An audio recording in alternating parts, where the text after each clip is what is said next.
Dealings with the Dead, number 40. The passage quoted in my last, from Athena Oxoniensis, shows plainly that Charles I was buried in 1648 of the Common Era in the same vault with the bodies of Henry VIII and Jane Seymour, and the statement is perfectly sustained by the remarkable discovery in 1813, which proves Lord Clarendon to have been mistaken in his account. Hist. Reb, some title related to history, right? And Reb, I don't know what Reb stands for. Oxford, edition, volume 6, page 243. The Duke of Richmond, the Marquis of Hertford, and the Earls of Southampton and Lindsay, who had been of the bedchamber, and have obtained leave to perform the last duty to the decollated king, went into the church at Windsor to seek a place for the interment, and were greatly perplexed by the mutilations and changes there. At last, says Clarendon, there was a fellow of the town who undertook to tell them the place where he said there was a vault in which King Henry VIII and Queen Jane Seymour were interred. As near that place as could conveniently be, they caused the grave to be made. There the king's body was laid, without any words or other ceremonies, and the tears and sighs of the few beholders. Upon the coffin was a plate of silver, fixed with these words only: King Charles, 1648. When the coffin was put in, the black velvet pall that had covered it was thrown over it, and then the earth thrown in. Such clearly could not have been the facts. Lord Clarendon then proceeds to speak of the impossibility of finding the body 10 years after, when it was the wish of Charles II to place it with all honor in the chapel of Henry VII in Westminster Abbey. For this he accounts by stating that most of those present at the interment were dead or dispersed at the Restoration, and the memories of the remaining few had become so confused that they could not designate the spot, and after opening the ground in several places without success, they gave the matter up. Now, there can be no doubt that the body was placed in the vault, where it was found in 1813, and that no interment took place in the proper sense of that word. Had Richmond, Hertford, Southampton, or Lindsay been alive, or at hand, the vault itself, and not a spot near the vault, would doubtless have been indicated as the resting place of King Charles, would, in the Athena Oxoniensis, states that the royal corpse was well confined, and all afterwards wrapped up in lead and covered with a new velvet pall. All this perfectly agrees with the account given by Sir Henry Halford, and certified by the Prince Regent in 1813. Sir Henry Halford states that George IV had built a mausoleum at Windsor, and while constructing a passage under the choir of St. George's Chapel, an opening was unintentionally made into the vault of Henry VIII, through which the workmen saw not only those two coffins, which were supposed to contain the bodies of Henry VIII and Jane Seymour, but a third, covered with a black pall. Mr. Herbert's account, quoted in my last number, from the Athena, left little doubt that this was the coffin of Charles I. Notwithstanding the statement of Lord Clarendon that the body was interred near the vault, an examination was made April 1st, 1813, in the presence of George IV, then Prince Regent, the Duke of Cumberland, Count Munster, the Dean of Windsor, Benjamin Charles Stevenson, Esquire, and Sir Henry Halford, of which the latter published an account, London 1831. This account is exceedingly interesting. On removing the pall, a plain leaden coffin, with no appearance of ever having been enclosed in wood, and bearing an inscription, King Charles, 1648, in large legible characters on a scroll of lead encircling it, immediately presented itself to view. A square opening was then made in the upper part of the lid, of such dimensions as to admit a clear insight into its contents. These were an internal wooden coffin, very much decayed, and the body carefully wrapped up in eerie cloth or care cloth, into the folds of which a quantity of unctuous or greasy matter, mixed with resin as it seemed, had been melted so as to exclude as effectually as possible the external air. The coffin was completely full, and from the tenacity of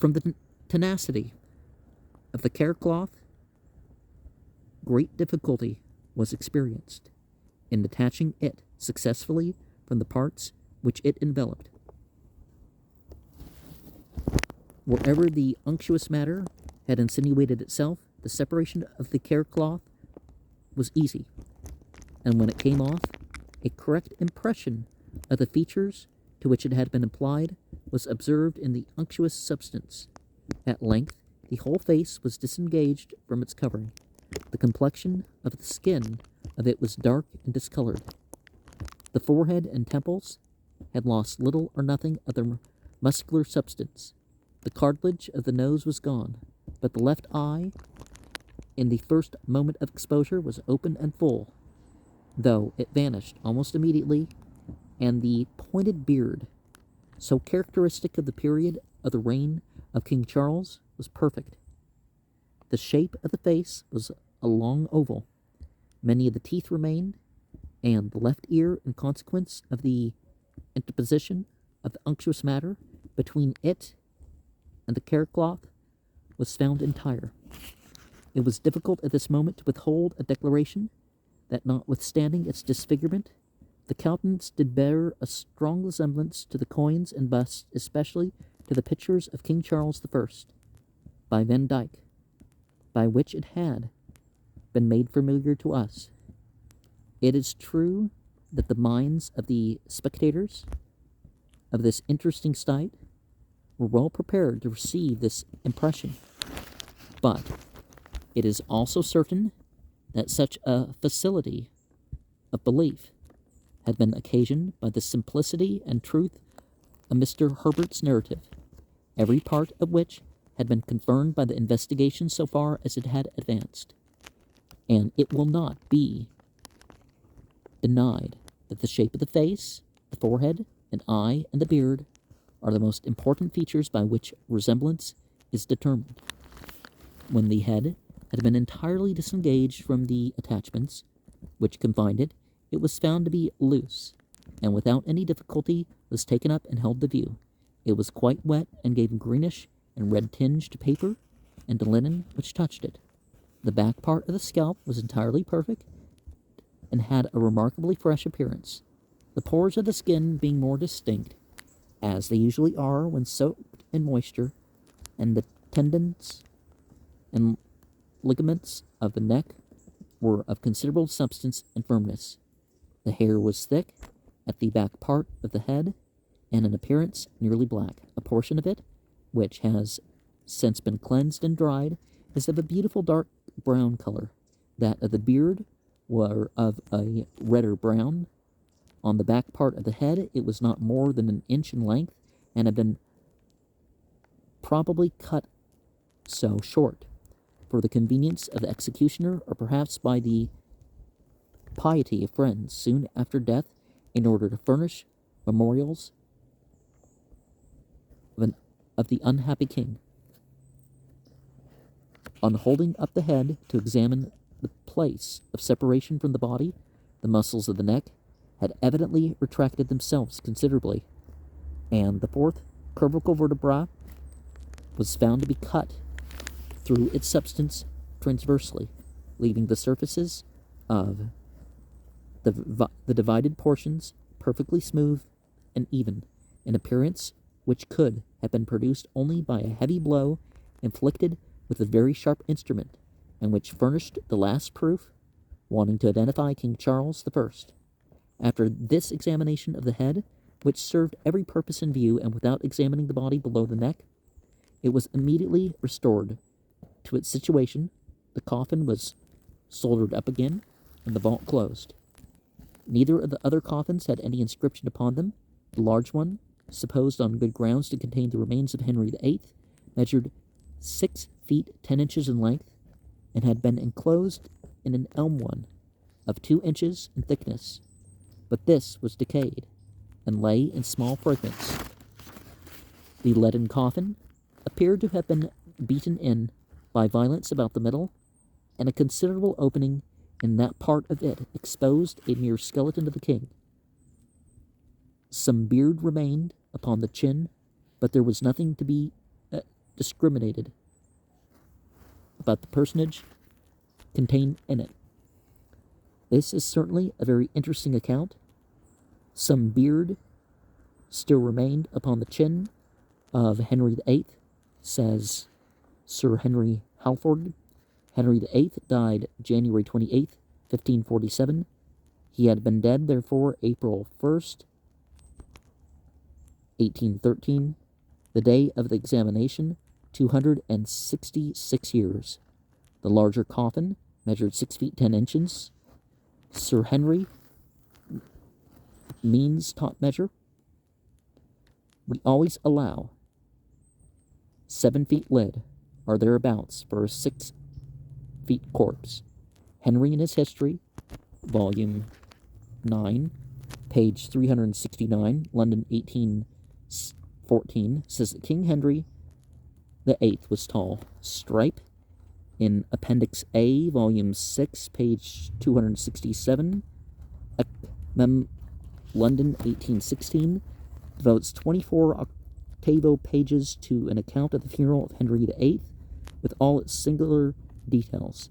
And at the last, he says, then was the vault uncovered, under the said corpse, and the corpse let down therein by the vice, with help of 16 tall yeomen of the guard, appointed to the same.